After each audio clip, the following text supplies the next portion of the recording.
نحمده ونصلي على رسوله الكريم اما بعد اعوذ باللہ من الشیطان الرجیم بسم اللہ الرحمن الرحیم۔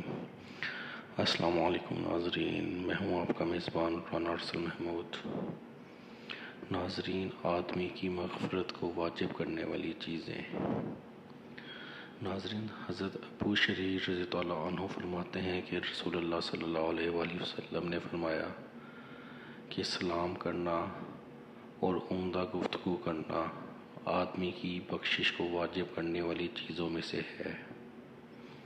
اللہ تبارک تعالی ہمیں اپنے اور اپنے پیارے محبوب نبی اکرم صلی اللہ علیہ وآلہ وسلم اور قرآن پاک کی بتائے ہوئے راستوں پر اور ان کے بتائے ہوئے راستوں پر چلنے کی توفیق اور ہدایت دے۔